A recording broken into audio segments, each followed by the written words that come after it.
오늘 말씀은 이제 5장에 이제 들어가는 내용이 이제 되겠고요. 주보에 있는 것처럼 제자를 부르시는 그러한 내용이 되겠습니다. 근데 이제 제자를 부를 때 그냥 밑도 끝도 없이 부르기는 보다는 어떠한 그 하나님의 사건들을 통해서 제자들이 형성되어지는, 만들어지는 그러한 일련의 과정들을 이제 보게 될 텐데, 누가복음에 있어서는 이번이 처음이에요. 그러니까 예수님이 12 제자들 중에서 항상 처음 만난 제자는 베드로였다라는 거죠. 그런 의미에서도 베드로는 어떻게 보면 수제자였다, 이렇게 볼 수도 있죠. 보편적으로 사람들이 살아가는 어떤 삶의 형태들을 보면 이런 경우들이 많아요. 처음 만났던 사람, 상당히 중시 여기는 그러한 것들이 있거든요. 뭐 목사님들도 목회를 시작하는데 처음 만난 성도, 첫 성도, 잊을 수 없는 성도가 되겠죠. 그러한 성도가 목사님들의 정말 제자다운 제자가 되면 그건 뭐 이루 말할 수 없는 거죠. 이런 거. 사람이 일반적으로 만나는 것도 첫 만남. 아이들이 학교를 가서도 첫 번째 만나는 친구, 첫 번째 사귀었던 친구, 상당히 중요하고 오래 가기도 하고 이런 것들처럼 이 첫째라고 하는 것이 주는 의미가 성경적으로 볼 때도 상당히 크다라는 거죠. 그래서 이제 집안에서도 자녀를 낳을 때 초태생, 뭐 처음 난 자녀, 이게 성경에서도 축복을 말씀하고 있잖아요.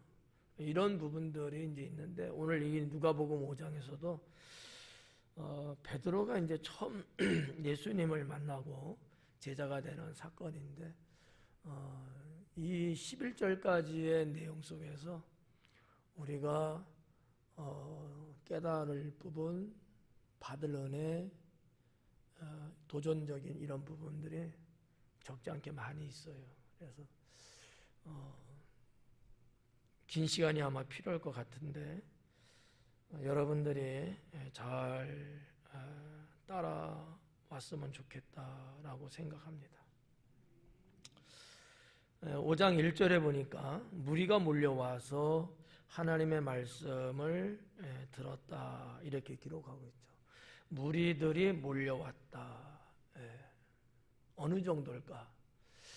뭐 아무도 알 수 없겠지만 이 몰려왔다라고 번역된 내용이 우리 한국말로 말고 헬라어로 말하면은 어느 정도냐면 밀쳤다라는 거예요. 밀쳐낼 정도였다. 그러니까 사람이 너무 많아서 밀어낼 정도예요. 심지어 예수님을 밀어낼 정도로 사람들이 가득 찼던 거예요. 뭐 몇 명 안 되면 듬성듬성 있으면은 이런 일이 있을 리가 없죠. 뭐 발 디딜 틈 없다라는 표현이 있죠. 그 정도로 많은 사람들이 몰려왔고, 그 공간이 사람의 수에 비해서 있는 이 지금 게네사렛 호숫가라고 표현했습니다만, 어쨌든 이 물가 거기가 그 사람을 다 수용할 수가 없을 정도였다는 거예요. 그래서 예수님 코앞까지 아마 섰을 거야.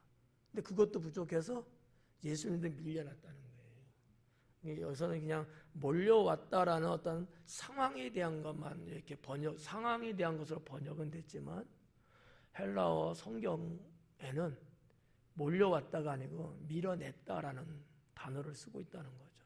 누구를 밀어낸 거예요? 예수님까지도 밀어냈다는 거예요. 이 정도로 많은 인파가 모였다, 이렇게 여러분이 좀 느낌은 좋지 않을까. 어떤 상황이구나. 야, 대단했구나.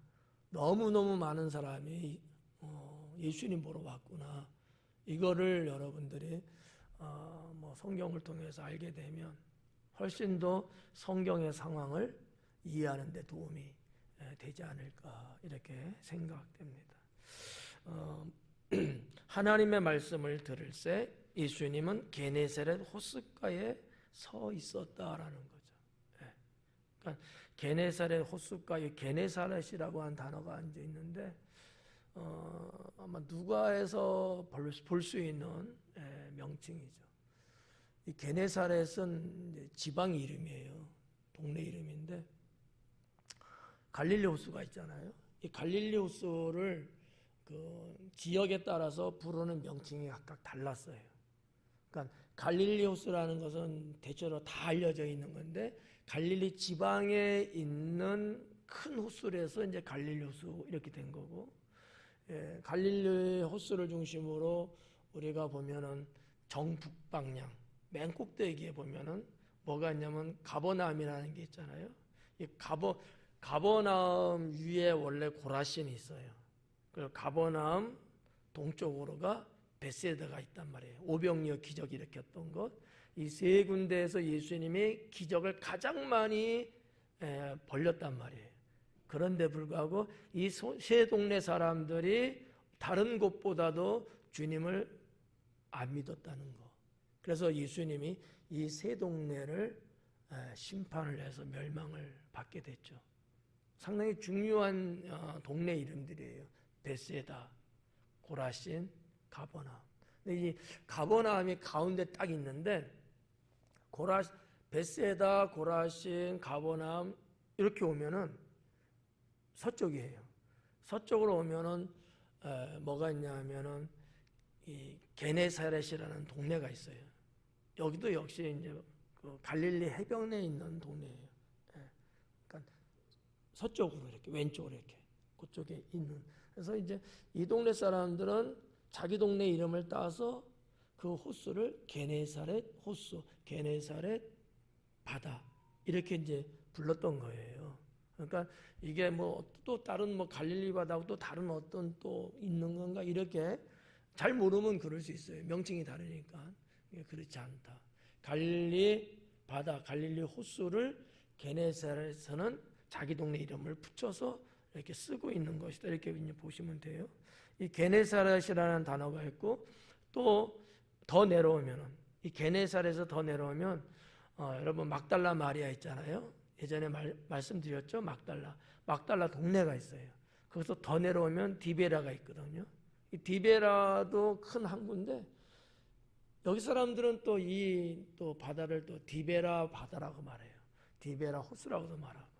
그러니까 그런 거예요. 하나인데 각자 붙이는 명칭이 이제 다른 거다. 이렇게 이제 보시면 되죠.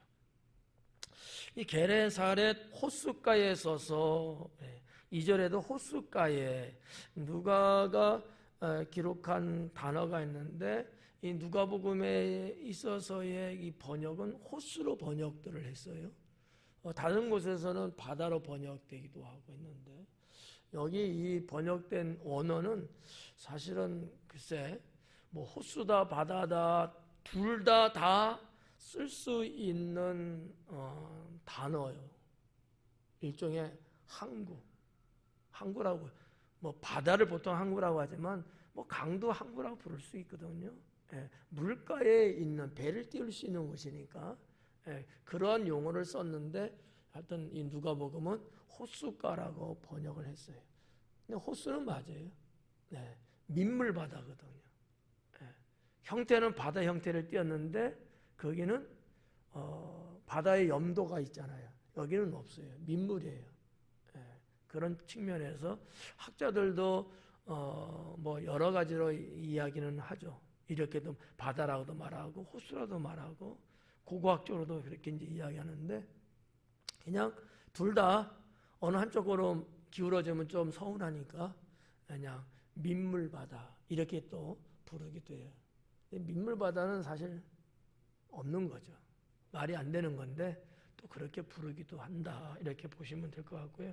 자, 아무튼 호숫가라고 했으니까, 자, 호숫가에 서서 호숫가에 배 두 척이 있는 것을 보시니, 뭐 두 척만 있었겠어요? 더 있을 수도 있을 거야 아마. 근데 하여튼 누가는 배 두 척 있는 것을 주님이 보셨다 이렇게 기록하는데, 이 봤다라고 하는 단어도 조금 약해요, 표현이. 원어적으로 보면 주시했다 이렇게 돼 있거든요. 그러니까 본다와 주시하다는 달라요. 본다는 건 이렇게 보는 거잖아요. 뭐 눈이 떠 있으니까 보는 거 아니에요. 제가 여러분 보잖아요. 이건 지금 보는 거예요. 근데 누구를 지목해서 이렇게 쳐다보는 거는 주시하는 거예요. 그러니까 예수님이 배 두 척 있는 것을 주시해서 본 거예요. 눈에 들어와서 본 게 아니고, 이건 자연 발생적이죠. 주시는요, 목적을 갖고 보는 거예요. 여기 좀 다르다. 뭐 이런 표현이, 이런 어떤 설명해 드리는 게 여러분에게 얼마나 도움이 될는지는 모르겠지만, 아무튼 저는 여러분에게 이게 하나 더 알려드리려고 하는 거니까 뭐 그냥 기억 안 해도 상관없어요. 하여튼 그렇다라는 거야. 그냥 이렇게 본 게 아니고 뚜렷하게 이렇게 목적을 갖고 쳐다봤다라는 의미. 근데 이제 배 두 척이 기록되어 있어요. 늘 말하지만 누가는 상당히 상세하게 기록을 했다. 마태, 마가복음에 이런 표현 없거든요. 그런데 누가만큼은 아주 상세하게 기록을 한 거야. 이런 내용만 보고도 우리가 그 호숫가의 전경을 상상해 볼 수 있어요. 그림을 그려볼 수 있다는 거죠. 근데 마가나 마태의 글 갖고는 그릴 수가 없어요. 상세함이 없기 때문에. 이따가도 이제 다시 한번 이 배 두 척에 대한 거 언급할지 안 할지는 모르겠지만 일단은 넘어갈게요. 배 두 척이 있는 것을 보셨는데 어부들은 배에서 나와서 그물을 씻는지라 그래요. 그물을 씻는다. 그러니까 배만 본 게 아니죠. 배에서, 배 옆에서 그물 씻고 있는 사람도 본 거예요. 그냥 일반화적인 표현이다라고 볼 수도 있지만 예수님이 제자를 부른다고 하는 상황으로 볼 때는 의도적이었다. 이렇게도 볼 수 있거든요. 그러니까 성경 공부, 바이블 스터디를 전문적으로 하는 사람들 같으면 상당히 중요한 내용들인 거 이게. 뭐 일반 사람들은 그다지 중요하지 않다고 느낄 수 있지만 성경을 깊이 알아가는 데 있어서는 상당히 중요한 내용들을 누가가 기록했다 이렇게 이제 볼 수 있는 거죠. 어부들은 배에서 나와서 그물을 씻는다. 배 두 척이 있고 어부들은 그물을 씻고. 근데 이제 그 다음에 보니까 예수님이 한 배에 오르셨다. 뭐 이런 이제 일련의 과정이 기록됐는데 이거를 봐갖고 그 뒤에 이제 나옵니다만 고기를 못 잡았구나, 허탕쳤구나라는 거를 밑에까지 안 봐도 느낄 수 있다고 하는 거죠. 근데 그 배는 시몬의 배다 이거예요. 두 배가 있는데 예수님이 그 중에 한 배에 탔는데 그 배는 시몬의 배였다라는 거죠. 여기 또 이제 누가의 특이한 사항은 마태복음과 마가복음은 똑같은 이 사건을 기록을 하면서 안드레가 나와요. 시몬의 동생이거든요. 근데 누가복음에는 안드레가 빠져 있어요. 그리고 예수님의 12제자의 이름을 기록할 때만 안드레가 나와요. 안드레에 대한 기사가 없어요. 왜 그런지 모르지만. 그럼 마태, 마가에서는 안드레 이름은 같이 나오는데 그냥 그물을 뭐 던지고 씻고 그냥 이렇게 아주 단순하게만 기록을 했어요. 누가만 상세하게 기록을 했다라고 하는 부분이죠. 이거는 아마 제가 볼 때 누가가 그게 중요한 게 아니고 그 다음에 이어지는 예수님의 메시아 되심, 제자를 부르는 일련의 과정을 상세하게 소개하기 위해서 기록한 것이 아닐까 이렇게 생각되어집니다. 그래서 이제 다시 한번 우리가 보면 배 두 척이 있었는데 한 척, 배 하나에게만 올라갔고, 그 배는 시몬의 배였고, 예전에 마태복음 강의할 때인가 제가 시몬이 집안 형편으로 봤을 때도 그리 가난하지는 않았을 것이다. 왜냐하면 선주였거든요. 배를 가지고 있는 사람이었어요. 한 척인지 두 척인지 다섯 척인지는 모르지만 아마 몇 개 정도는 있지 않았을까. 여기서 말하는 이 두 척이라는 것도 정확하게 나온 건 없지만 다 베드로의 배에 있을 수도 있고요. 아니면 안드레가 하나, 베드로가 하나. 마태복음, 마가복음에는 둘 다 그물을 싣고 고기를 잡으려고 했었거든요. 그러면 한 배에 한 명씩 타갖고 했는 건데 혼자 배를 운영할 수도 있지만 배의 사이즈가 있기 때문에 그러진 않았을 거고 아마 인부를 사서 쓸 수 있는 정도 몇 명의 배 일꾼들은 같이 탑승했을 것이다 라고 보는 게 성경 고고학적인 측면이다 이렇게 보시면 되죠. 그래서 이제 3절에 예수님께서 한 배에 오르시니 그 배는 시몬의 배라 육지에서 조금 떼기를 청하시고 왜 그랬을까? 그만큼 사람이 많았던 거예요. 가까울수록 여러분 가까이 있을수록 눈에 보이는 각도가 이렇게 말하면 더 어렵겠다. 눈에 보이는 게 많을까요? 적을까요? 가까이 있을수록 적죠. 좀 떨어지면은 사물이 다 들어오잖아요. 가까이 이렇게 있으면 마이크밖에 안 보이거든. 이렇게 보면은 피아노도 보이고 찬양대석도 보이고 이런 것처럼 이건 제 소견이에요. 예수님이 배에 올라탔는데 그 배는 그 호숫가 뭇과 물 경계 정도에 아마 있었을 거예요. 근데 인파가 많이 있으니까 좀 뒤로 더 가자. 그러니까 예수님의 어떠한 그 선포하는 말씀을 전하는 어떠한 그 방법론을 보면 가능하면 많은 사람을 쳐다보시면서 말씀을 선포하지 않았겠는가 이런 이제 생각이 이제 들죠. 물론 어떤 경우는 뭐 이렇게 골목길에서 만났을 때는 그런 부분이 안 되지만 가급적이면 모여 있는 모든 사람들에게 시선을 주면서 말씀을 전했다는 거죠.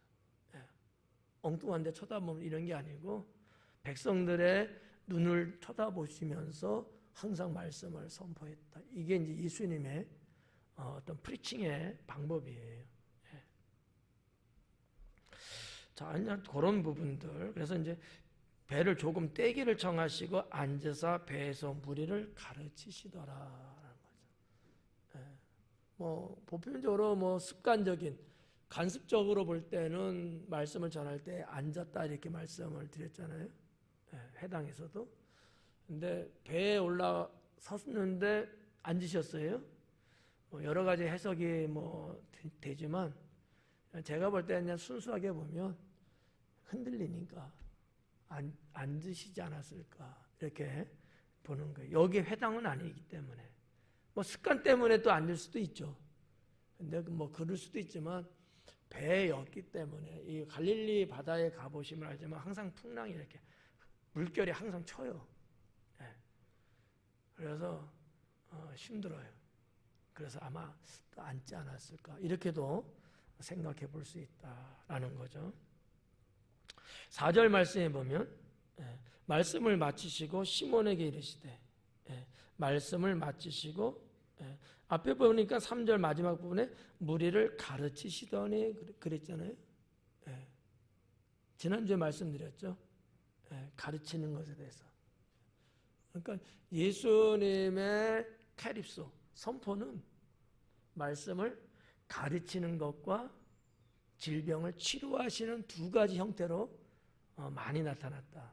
물론 예수님도 그냥 선포하셔요. 광야에서 하시는데 세례요한은 그것뿐이지만 예수님은 그것뿐만 아니라 또 자상하게 또 상세하게 가르쳐도 주셨다라는 거죠. 그래서 성경에서는 이 가르쳤다는 단어가 많이 나와요. 그렇게 보시면 되는 거죠. 무리를 가르쳤어요. 배에 올라타서 말씀을 하셨는데 누가는 가르친 거로 표현하고 있는 거예요. 그렇다면 뭘까?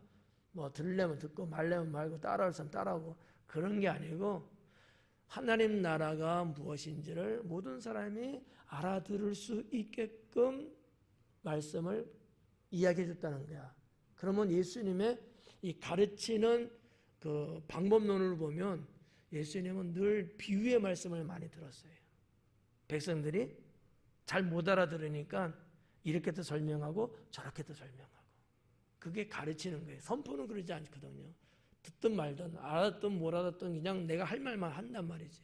예수님의 이 캐립소는 그러지 않았다라는 거죠.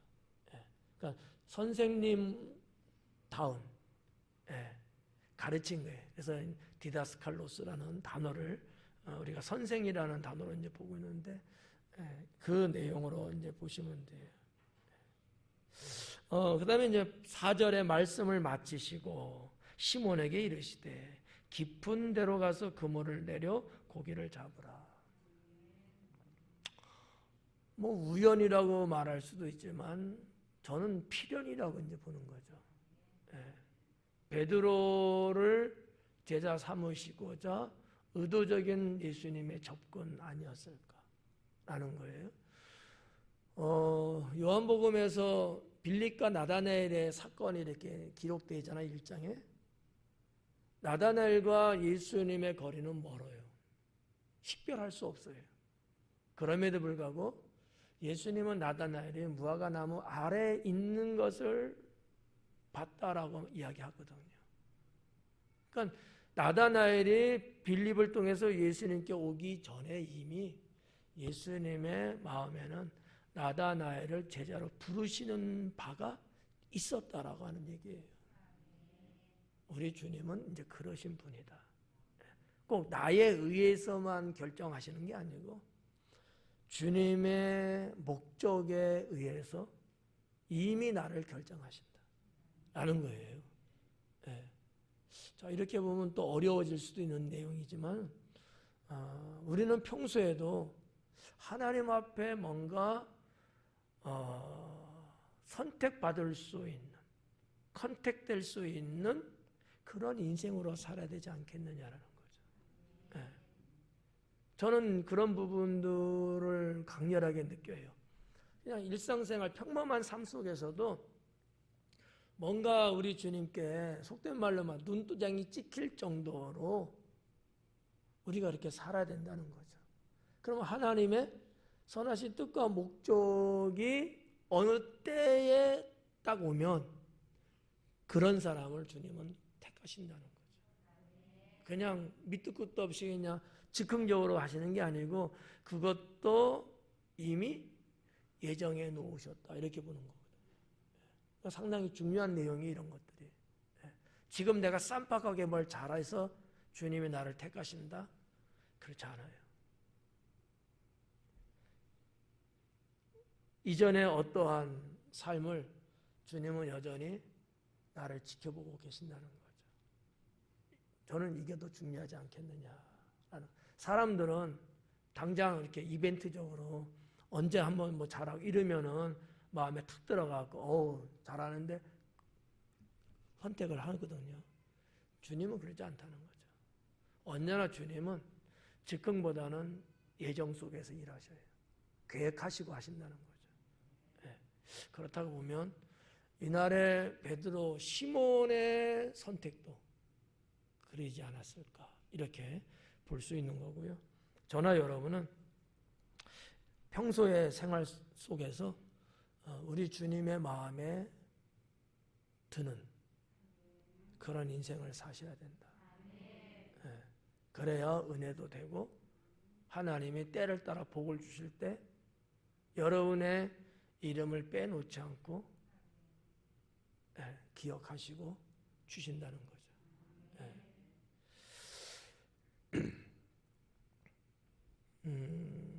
말씀을 마치시고 시몬에게 깊은 데로 가서 그물을 내려 고기를 잡으라. 깊은 데로 가서 깊은 데로 가서라고 했는데 이게 이제 무슨 말이냐면 되돌아가라는 얘기예요.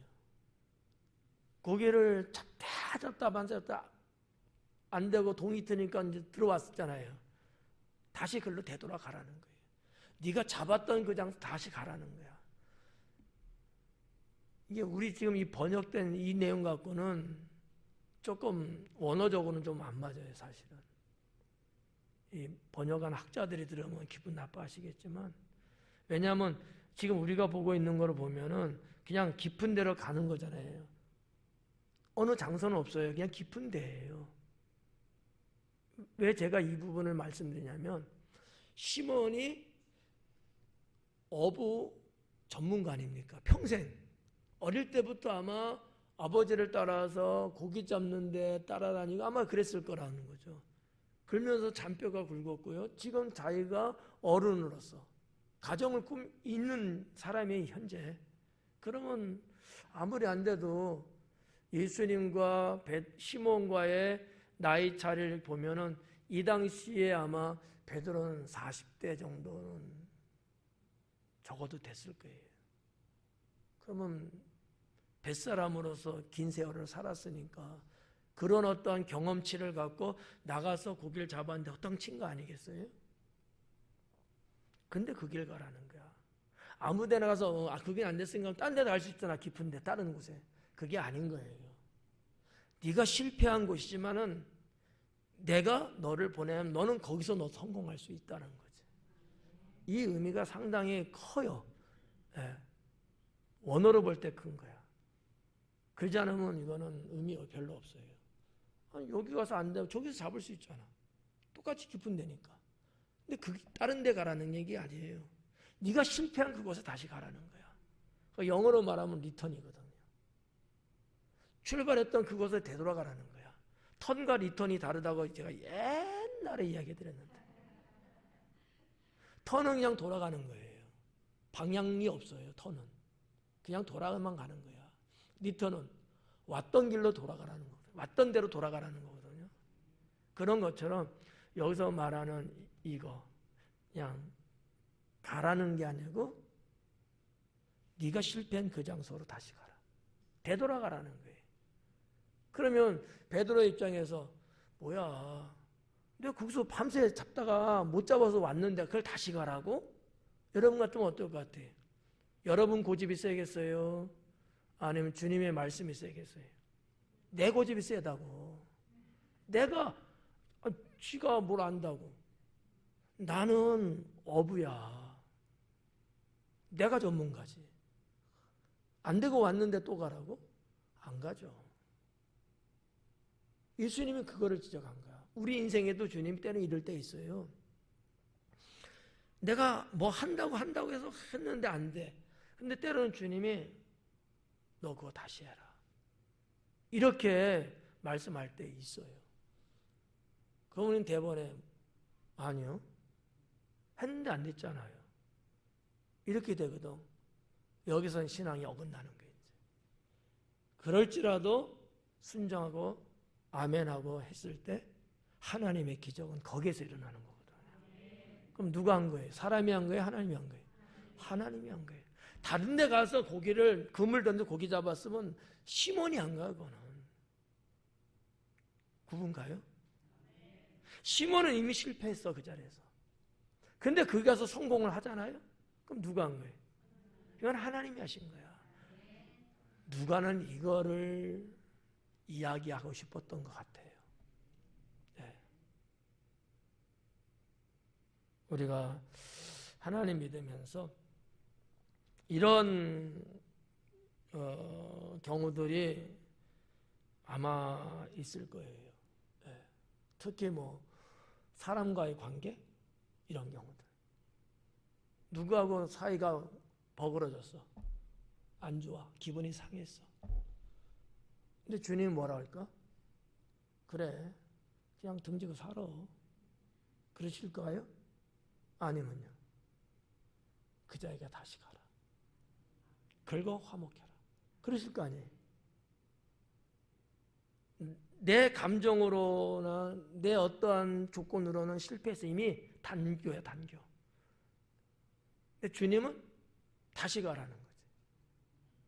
그때는 뭐예요? 주님의 힘으로 가는 거야. 내 힘으로는 갈 수가 없어요. 나도 자존심이 있지. 근데 그냥 말씀에 순종하고 나는 가. 그래갖고 갔는데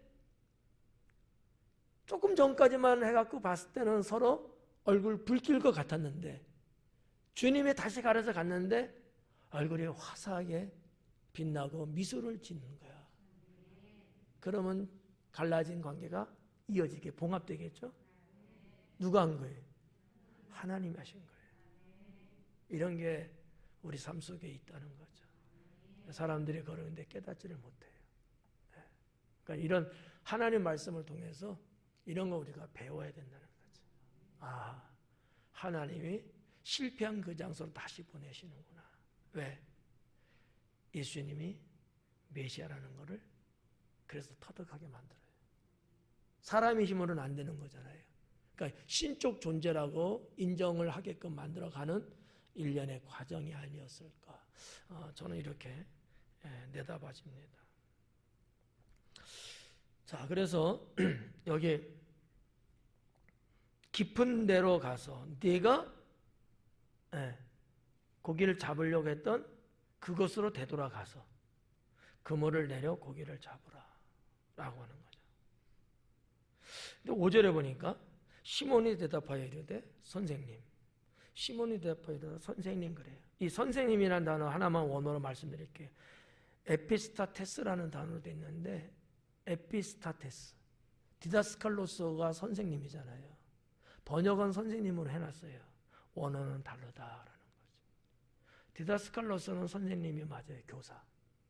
근데 에피스타테스는 사실은 선생님이라고 말하기는 좀 격이 아니야. 좀 더 높낮이도 좀 높고 분야도 다른 좀 우리나라 말로 말하면 행정장관점 되는 높은 직위 아니면 뭐 대표자, 뭐 사장 이런 거 있잖아요. 뭐 아니면 주인 이런 급이 교사하고는 다른 거야. 분야도 역시 다르고. 그러니까 시몬이 예수님을 부를 때 호칭을 일반 뭔가 가르치는 교사로 보지 않았다는 거예요. 상당히 남다르게 호칭했다는 거죠. 왜 그랬을까?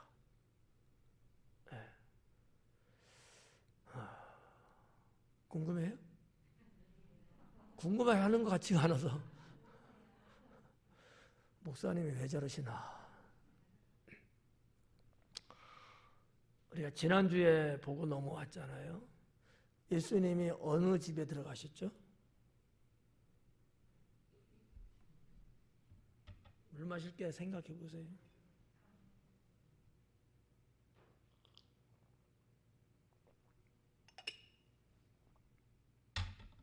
기억 못하면 뭐 하나만 하고.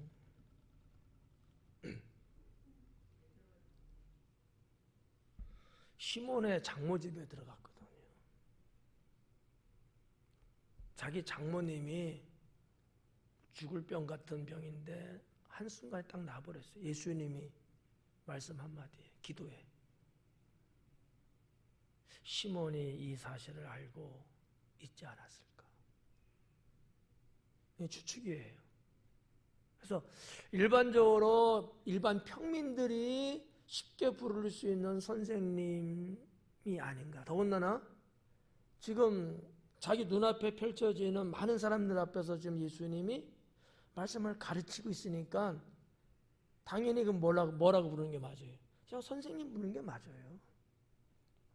근데 그렇게 안 부르는 거야. 이미 시몬은 하나님의 기적을 체험한 사람이야. 간접 체험이지만. 그래서 예수님을 달리 본 거야. 우리 장모님의 병을 치료할 정도로 나는 분이라면 이분의 말을 내가 들어도 손해볼 일은 없겠구나 라고 생각하지 않았을까 라는 거죠. 예. 우리도 마찬가지예요. 내가 직접 주님 만났던지 주님에 의해서 하나님 능력이 나타난 건 혹시 아니어도 아무개 성도님이 그랬다고 하는 것을 내가 들었다면 나도 동일하게 그런 믿음을 가져야 된다는 거죠. 시몬은 그랬다는 거죠. 그래서 그냥 선생님이라 안 불렀다는 거예요. 그보다 더 위대한, 더 대단한 분으로 호칭을 한 거야. 그렇지만 메시아라는 건 모르죠. 그런 호칭은 없어요. 예. 이런 부분들이 이제 아주 중요한 이제 내용이라는 거죠. 신앙에 있어서도 에피스타테스. 우리들이 밤이 새도록 수고하였을 때 잡은 것이 없지만은 말씀에 의지하여.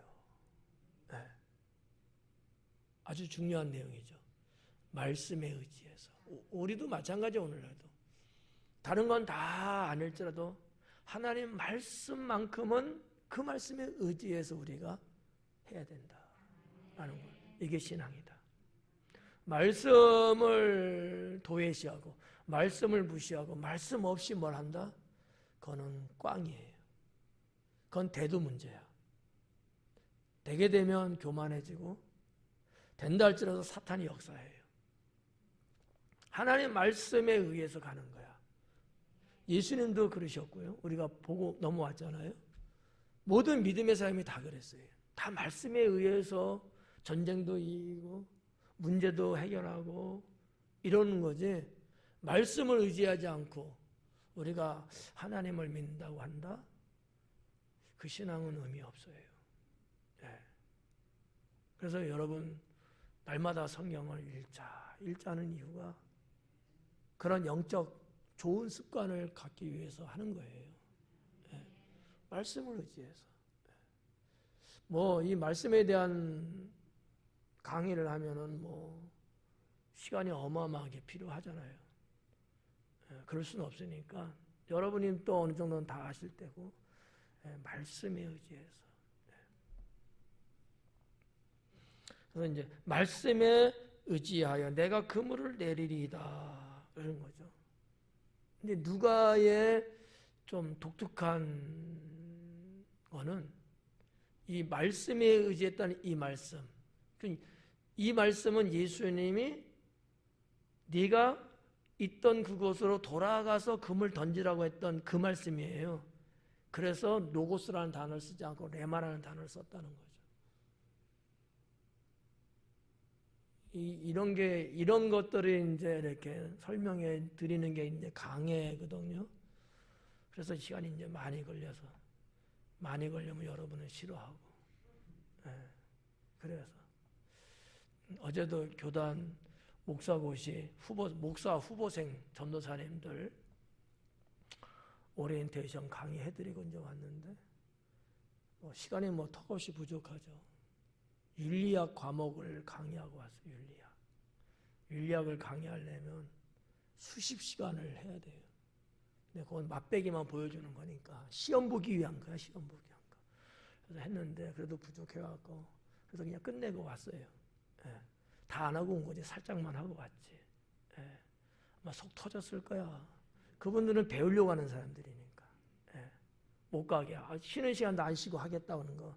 그러면 안 되고 쉬시고 다음 또 목사님의 다음 또 강의가 있으니까 들으셔라 하고 저는 빠져나왔는데 이제 요런 이게 별거 아니지만 말씀을 연구하고 이게 무슨 뜻이냐는 걸 알려면은 상당히 중요한 거죠. 예수님이 직접 입으로 선포하신 레마. 이 레마는 살아있는 말씀이고 우리의 영혼에 감동을 줄 수 있는 말씀이거든요. 그 말씀을 의지해서. 그러니까 누가는 예수님이 지금 시몬에게 하신 그 말씀은 그의 영혼을 감동시키는 살아있는 말씀이었다는 것을 로고스라는 단어를 쓰지 않고 레마라는 단어를 씀으로써 이 단어 하나만 갖고도 그걸 표현했다는 거예요. 근데 이게 레마가 무슨 말인지 모르는 사람은 알 리가 없죠. 예. 하여튼 그래. 그래서 이제 말씀에 의자 내가 그물을 내리다 하고, 예, 순종하잖아요. 내가 그물을 내리겠습니다. 그물 던지겠습니다 이거야. 예. 내 생각으로는 해도 소용없는데 이거는 시몬의 경험에서 나온 거예요. 이건 안 해도 안 돼. 예. 근데 예수님 하신 말씀을 의지해서 그러시라니까 그거 내가 믿고 내가 던진다니까 그물을. 순종이에요. 예, 순종. 이러한 시몬의 순종이 아까도 말씀드렸지만 어디서 왔겠냐는 거예요. 장모님의 병을 치료해 주셨던 선생님의 말이잖아. 그 당시에 여러분 그 병을 누가 치료하냐고요.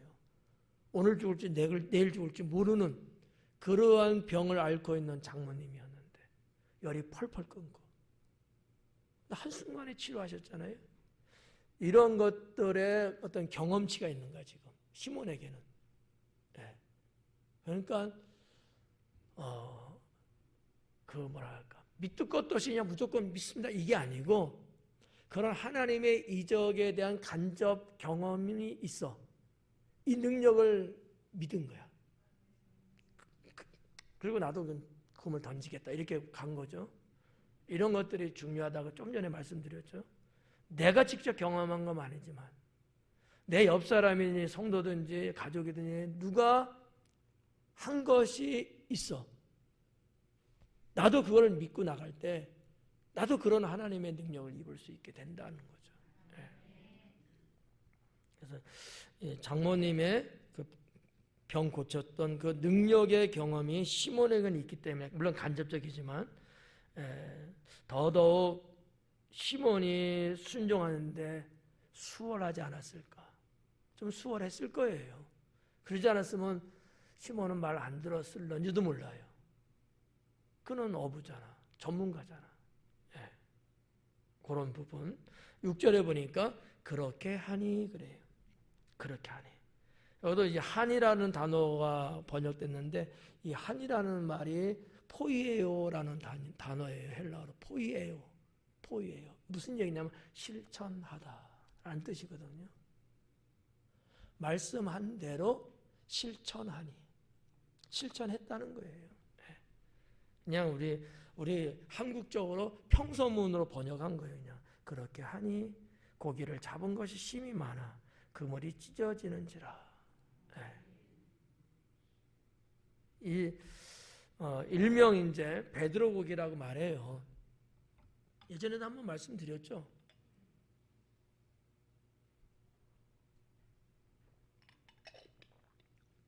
베드로 고기가 대략적으로 한 마리에 한 이만한 것 같아요. 한 3, 40cm 정도? 예, 커요. 그거 하나만 먹어도 아마 배가 부를 거예요. 성지순례 가면 이제 가이드가 그 현장 거기에 데려가서 식당에 들어가서 이 베드로 고기를 1인당 한 마리씩 먹거든요. 하여튼 그래. 드시고 싶으면 가요. 근데 얼마나 이게 많이 잡혔으면 그물이 찢어질 정도였냐는 거죠. 근데다 찢어지는 것도 그렇지만 양도 고기의 마리수도 엄청났던 것 같아요. 예수님은 배 두 척을 보시고 그 중에 하나의 배에 올라갔지만 걷어들인 고기가 너무 많다 보니까 배 두 척에다 다 실었는데 너무 무거워서 배가 물속으로 가라앉을 정도였다는 거죠. 뭐 몰라. 상상이 되는지 안 되는지. 바다 낚시 같은 거 해본 경험이 있는 분들 그래도 모를 거다. 뭐 낚시해갖고 뭐 배가 밑으로 들어갈 만큼 뭐 그건 아니고 저 원양어선 같은 이런 거 있잖아요. 먼 바다 가서 엄청나게 막 기계적으로 막 이렇게 걷어들이잖아요. 그러면 막 그냥 그 진짜 뭐 만섬이라 하잖아. 가득 채우고 들어온대잖아요. 이거는 뭐 옛날 구닥다리니까. 그러니까 뭐 좋은 배는 아니죠. 어느 정도 크기는 있어요. 그 배가 무게 때문에 더 쑥 들어가는 거지. 이런 거 상상해 보면 대단했지 않았을까 이렇게 봐질 수 있다는 거죠. 자 이제 그 내용을 한번 보자고요. 그렇게 하니 고기를 잡은 것이 심이 많아 그물이 찢어지는지라. 7절에 이에 다른 배에 있는 동무들에게 손짓하여 와서 도와달라 하니. 감이 잡히죠. 감당이 안 됐던 거예요. 그러니까 옆에도 어부들이 있었던 거죠. 그 어부들에게 이리 좀 와봐, 나 좀 도와줘, 막 이렇게 이제 한 거죠. 자, 이러한 사건인데 여러분, 시몬이 지금 직접 체험한 이 사건처럼 우리들도 주님 말씀을 의지하여 순종하면 예기치 못했던, 내가 계산할 수도 없는 그런 하나님의 기적을 가질 수 있습니다. 아니, 하나님 믿으면서 이런 즐거움이 없이 믿는 거 참 뭐 대단해요. 그래도 나는 이렇게 주님 믿으면서 이런 하나님의 능력의 체험들을 수없이 겪으니까 지겹지가 않아. 재미가 좋아, 솔솔하고. 근데 이거 없이도 사는 사람이 하나님 믿긴 믿어. 난 그분들이 존경스럽더라고. 야, 그런 체험 없이도 잘 믿는 거 보면. 근데 이런 어떤 체험을 하게 되면 신앙이 흔들리지는 않아요. 좋잖아요. 순종할 때, 시몬처럼 순종할 때 우리가 상상할 수 없는 그런 하나님의 기적을 가질 수 있다. 그래서 이제 7절에 이에 다른 배에 있는 동무들에게 손짓했다 그래요. 여기서 말하는 이 동무라는 게 메토코스라는 단어로 되어 있는데, 메토코스. 이게 무슨 뜻이냐면 축복을 공유할 수 있는 사람 사이예요. 축복을. 그러니까 축복을 공유하는 거, 공동의 축복. 이 말도 조금 이상한데 어떤 하나님의 축복이 있잖아요. 그 축복에 동참하는 사람. 이거를 메토코스라는 단어로 쓰거든요. 누가는 이 단어를 썼다는 거지. 축복받은 건 누구예요, 지금 이 사건에서? 시몬. 그런데 누가 또 이 축복을 받을 수 있을까요? 오라고 손짓해서 마다하지 않고 가갖고 같이 그물을 끌어올려준 친구들, 동료들이잖아요.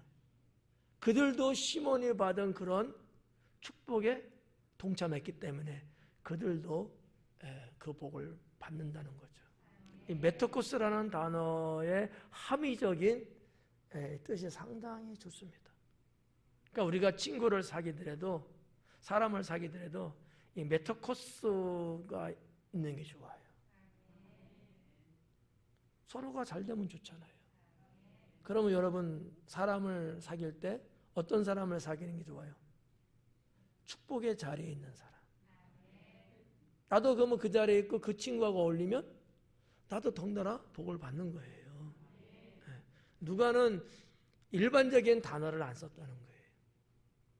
이러한 단어를 썼다는 거지. 특이해요. 그래서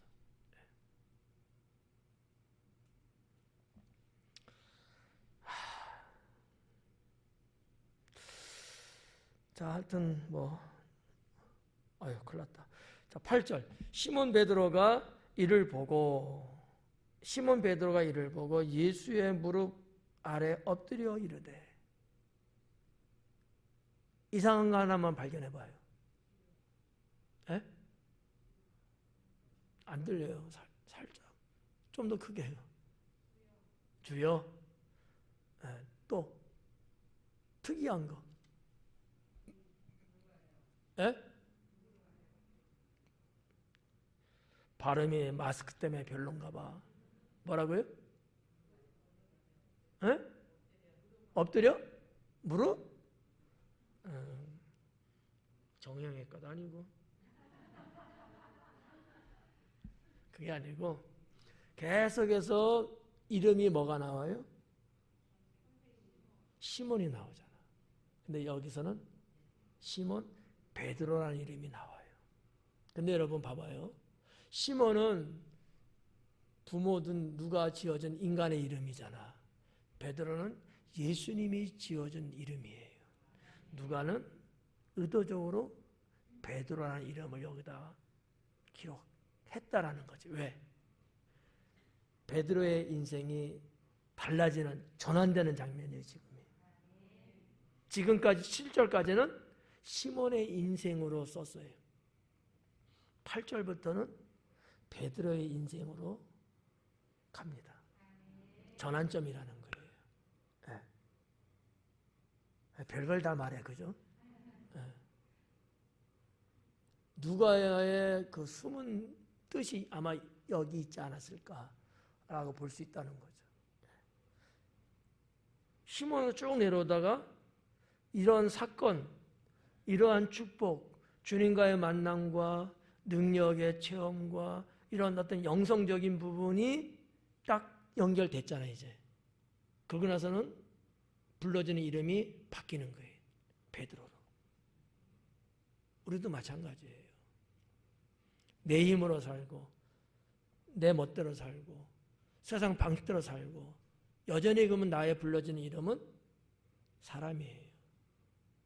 그러나 하나님과 연결되고 그분의 역사를 내가 체험하고 아까도 말했지만 그 축복된 자리에 내가 동참을 하고 그분과 함께 갈 때는 우리의 이름이 바뀌어지는 거지. 사람이 아니고 성도가 되는 거죠. 교인이 아니고 성도라는 얘기예요. 네. 이게 지금 8절이야. 시몬 베드로가 이를 보고 예수님의 무릎 아래 엎드렸다. 네. 상황이 확 바뀌었어요. 자, 무릎 아래 엎드려요. 뭐 어느 나라든 뭐 비슷할 겁니다. 우리나라도 마찬가지. 남성이 말이죠. 그것도 어른이 여기 보면 무릎 아래 엎드렸거든요. 그냥 어떤 뭐 이 정도 인사치 할 수 있어요, 그죠? 무릎 아래잖아. 예수님 무릎 아래 엎드린 거예요. 이 표현이 뭐예요, 그러면? 납작 땅바닥에 엎드렸다는 얘기야. 머리를 숙였다, 완전히. 그죠? 그러니까 쉬운 말로 말하면 예수님한테 완전히 두 손 들고 항복한 거야. 지금까지는 시몬과 예수님이 1대1 그냥 이런 관계인데 이 사건을 통해서 시몬은, 베드로는 어떻게 돼요? 예수님을 주인으로 모시는 그 단계로 바뀌었어요. 그 부분이 이제 여기 나와요. 무릎 아래 엎드려 이르되 주여 나를 떠나소서. 주여라는 단어가 나와. 이게 지금 하나씩 하나씩 바뀐 거예요, 지금. 하나씩 하나씩. 아까 선생이라는 것도 말씀드렸잖아요. 이제는 그 정도 선생도 아니야. 이게 왜냐면 원어 성경에 보니까 큐리에 이렇게 돼 있거든요. 진짜 생명의 주인이라는 거야. 바뀌었어요. 그냥 뭐 나사렛 예수. 그리고 그냥 말씀 선포하고 티칭하는 선생님 정도. 대단한데? 뭔가 특별한 사람이야? 그렇게 불렀다가 이제는 완전히 그의 삶이 바뀌어버렸어. 예수님 향해서 이제는 뭐라 그래? 내 생명의 주인이시여. 이렇게 바뀌어버린 거예요. 우리가 예수님 믿고 구원받고 바뀌려면 이렇게 바뀌어야 되는 거야. 내 생명의 주인이시다. 여전히 내가 살아있고, 아까 이은경 집사님 기도하실 때도 그런 고백하셨잖아요. 여전히 내가 잘 믿는다고 열심히 한다면서도 때로는 내가 살아있고 때로는 내 힘대로 하고 싶은 마음이 있을 때도 있잖아요.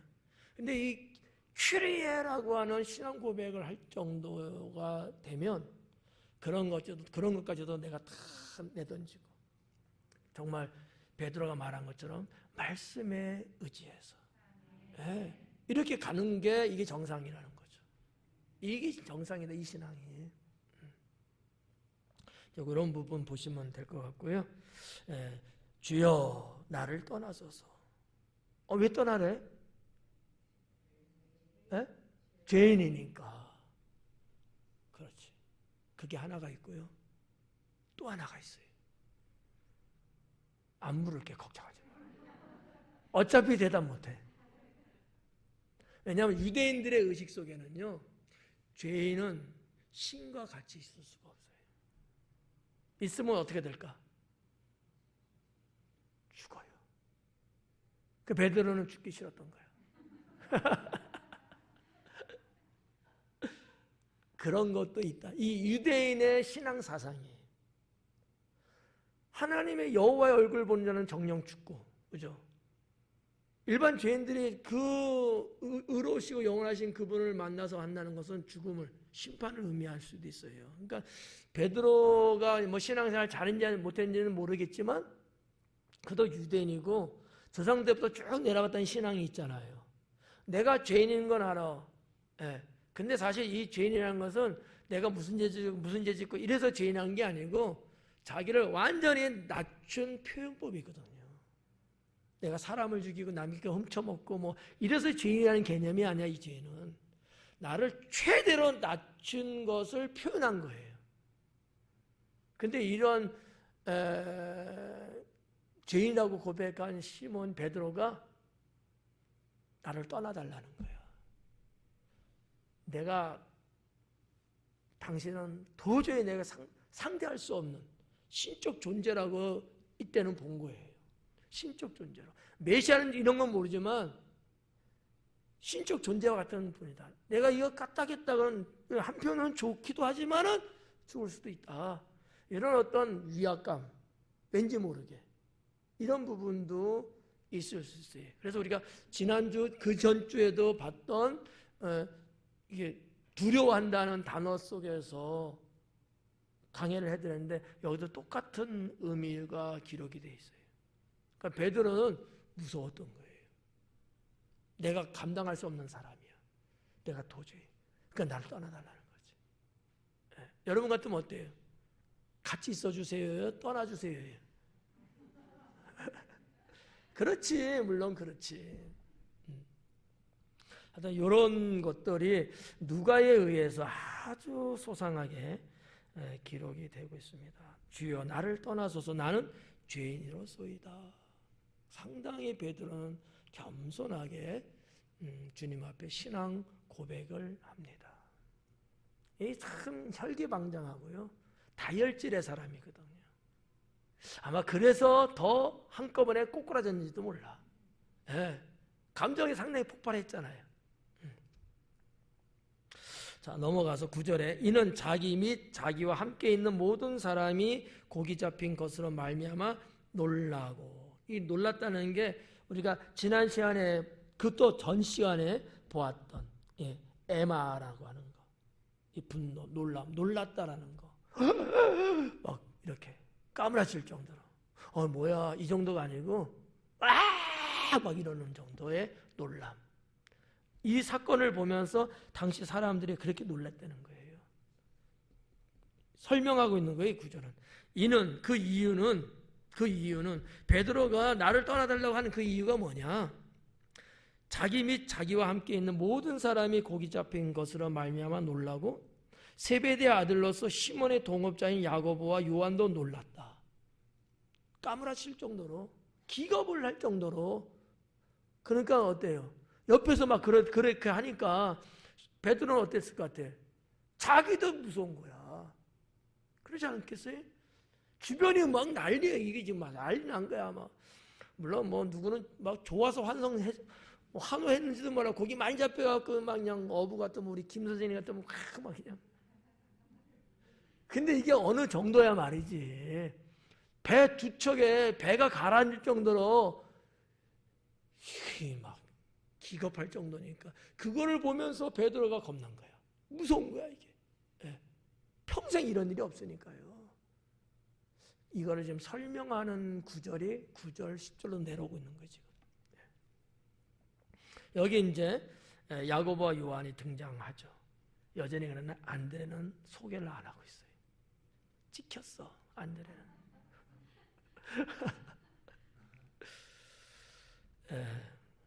자, 아무튼 이렇게 이제 10절까지 이렇게 보면서 예수님이 뭐라 하냐면 무서워하지 말라.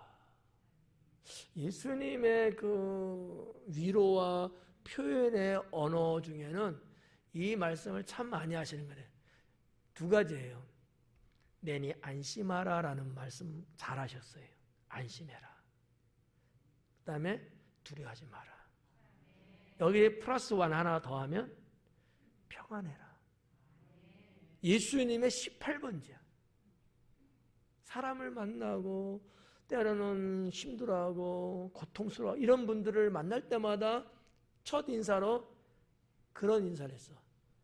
히브리적으로 말하면 샬롬, 샬롬. 참 내가 봐도 멋있는 분이죠. 아, 조용해! 이렇게 야단치지 않고 두려워하지 마. 걱정하지 마. 그러니까 주님의 그 말씀 한마디에 싹 녹는 거지 뭐. 두려워하지 마라. 이제 후로는 네가 사람을 취하리라.